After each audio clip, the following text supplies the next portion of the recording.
Bismillahirrahmanirrahim. In the name of Allah, the Most Merciful. I was almost a victim of domestic violence myself today. It's my day off from work officially, and my wife wasn't very happy for me coming in home. So that's a case of lots of things to deal with later on. Sexist Muslim women and men and husbands foundation. I had accepted this invitation a few months back when my day off used to be a Saturday, and since January or February I changed my official day off, because when you're an imam you're always invited to some sort of fundraising dinner or a wedding on a Saturday evening, and every time I was invited I would have a bust up with my wife. So she said, you don't really have a day off, I mean, you're always working. So tonight was supposed to be my time off, and she'd been angry with me all day. I just sent her a text, why are you so mean to me? But if I didn't come today, this would be an injustice, because I had accepted the invitation a few months back. So if I rejected the invitation or I turned it down after having accepted it, it would be an injustice, and we wanted to speak about justice. So I didn't want to be the first person to go against what I preach and teach, or what the religion of Islam teaches. Dr. Hind very eloquently presents to us the social justice system in Islam, what it means to be a Muslim, and how being a Muslim inspires one to pursue social justice on behalf of the people. I'm just going to continue from that and probably mention a few verses from the Holy Quran and some narrations of the Prophet Muhammad, and also some examples from his life. Because as Dr. Hind mentioned, actions speak louder than words. And when I look historically, I do find that Muhammad, peace be upon him, was a champion for social justice. And the incidents in his lifetime would be my indicative to that. Now, the principle of justice in Islam might be considered as one of the most fundamental elements in the value system of Islam, simply because the term justice is derived from God's attribute of justice itself. Muslims believe that there are 99 attributes of God, as he has mentioned in the Holy Quran, and one of them is al-'adl, which means justice. And because God's attributes are absolute, justice and social justice is also absolute. So as Muslims, it's incumbent upon us to practice social justice in every aspect of our lives, whether it's dealing with our families, our communities, our neighbours, fellow human beings, or on a higher level, political level, the civic level. It's incumbent and mandatory upon us to deal justly with all civilians and all people, regardless of race, gender, colour, ethnicity, language. In fact, the Quran celebrates this diversity when it says that it's from the many signs of God that He created the heavens and the earth, and the differences within your languages and your colours. It's part of God's creativity and the beauty of His creation. We all came from Adam and Eve. The word Eve doesn't come in the Quran, by the way. Some Muslim scholars are in dispute, was her name really Eve or something else? Because the term Eve itself, Hawa, doesn't come in the Quran. The Quran speaks about Adam's partner, but doesn't mention Eve. However, the primary source of Islam are the Quran and the words of the Prophet Muhammad. So Eve is mentioned in the narrations of the Prophet Muhammad. In the Quran, it's a very interesting verse in which God says that, O people, we created you from one male and one female, and we divided you into groups and tribes, only so you can recognize one another.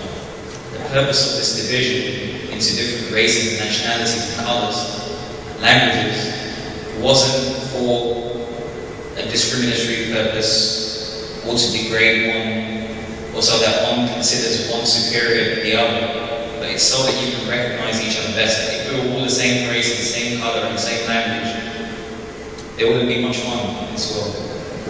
Right? It would be quite bland and boring. But God's wisdom is that He created us and gave us different backgrounds, different colours, and we're celebrating this beautiful diversity, especially in a country like the United States of America. Although this wasn't the country of my birth, I love this country and I'm very proud and honoured to be here. I love my community and I feel like it was a match made in heaven.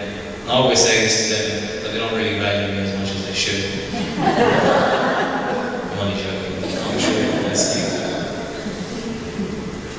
There's a very, very interesting saying of Prophet Muhammad in his final sermon one of his final sermons before his death, in the pilgrimage, the final farewell pilgrimage that he went for.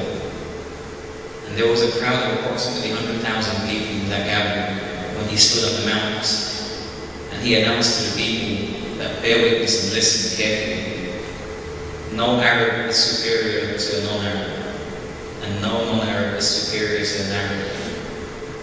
No black is superior to a white, and no white is superior to a black. His superiority is by righteousness and piety. The more righteous you are, the superior you are in the eyes of God. And God is the judge, He judges the piety. This hadith or narration of the Prophet is an absolutely resounding, and it's just a profound statement that has so many elements. It's such an in-depth statement and message. And it's not something that the Prophet himself just mentioned at the end of his life. It's something that he actually practiced during his life. How?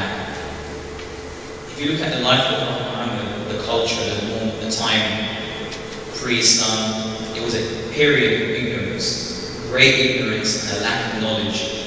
People lived like animals, pagans, idol worshippers that had no basic morals and ethics in their lives.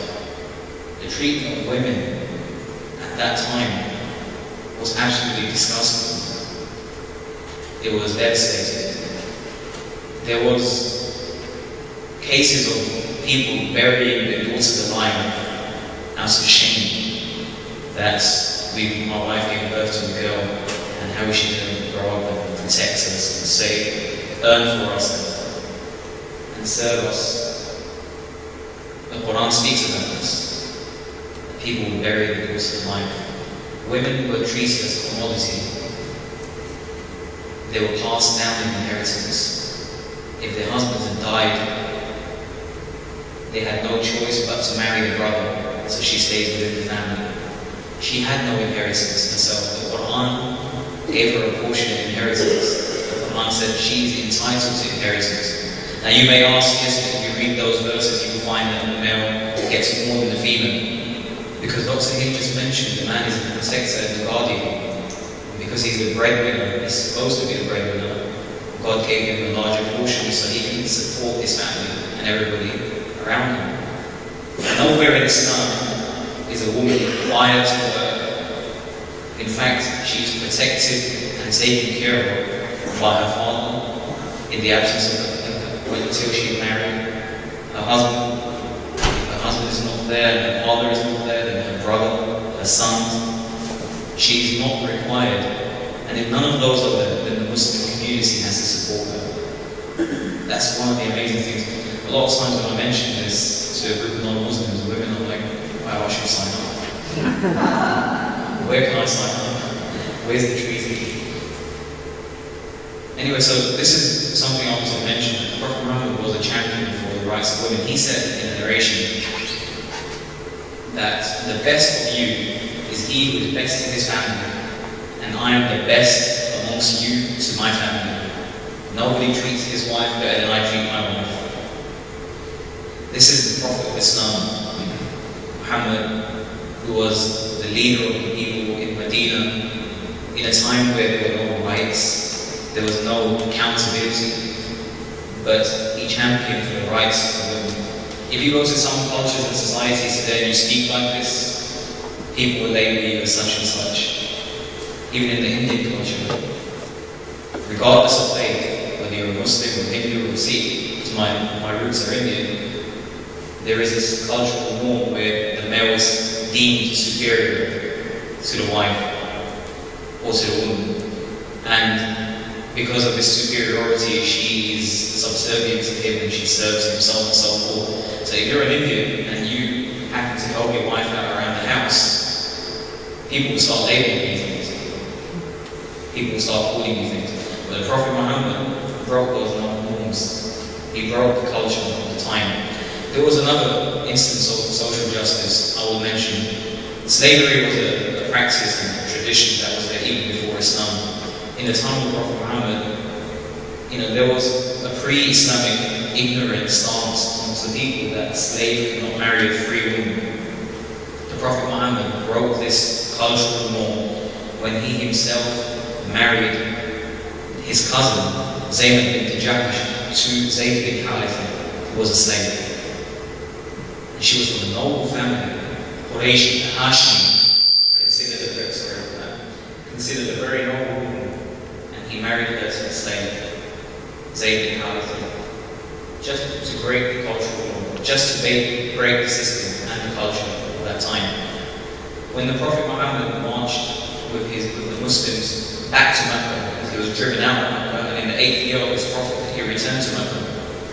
At that time, when they captured Mecca and it came under Muslim rule, or under the Prophet's realm, the Kaaba, if you see the picture of the house of God in Mecca, Muslims consider this to be the ultimate supreme house of God in Mecca, is a very, very noble house that was under the rule of the Quraysh Hashim pagans before the Muslims. And they were a very proud and arrogant nation that considered others to be inferior to them. When the Prophet Muhammad captured this, and it was time for the first prayer to be performed,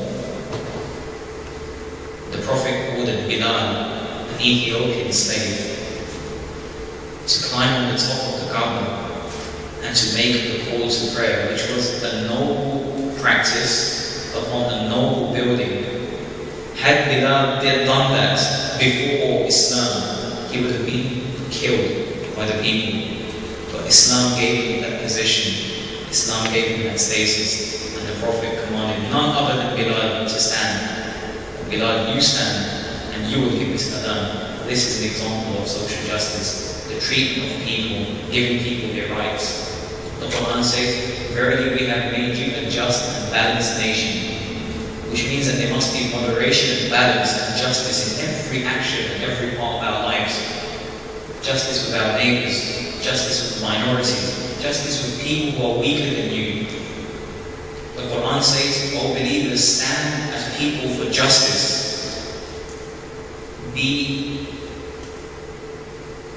witnesses for God, even if the witness is against you. Even if you have to testify against yourselves, or your families, or your parents, if it's just and right, you have to do it. Do not let your hatred or animosity between you and another nation, do not allow that to make you unjust. But be just, as this is closer to piety and righteousness. This is a very, very important verse of the Quran. The Quran says that you are all one community. The Prophet's statement says, the example of humans in their compassion, in their love and their mercy for one another is like one body. If one part of the body is in pain and complains of pain, the entire body feels that pain. The entire body responds. So if one part of the world is suffering social injustice, then the entire mankind stands together and stands for that justice. I can give you example upon example. When I say Prophet Muhammad was a champion for social justice in my eyes, during this time when he was driven out of his homeland and he migrated to Medina, there was a large Jewish community there. The Prophet Muhammad drew a charter of civilization, a charter of unity, and a charter, a treaty, that's something that was unprecedented, not done before. And he said that we're all one community and we will live within our rights. Whoever signs this treaty will be with peace. Whoever signs this treaty will be free to practice their faith. Whoever signs this treaty is protected, and we will help one another. We will not let the enemy from outside attack one another. We will stand up for one another.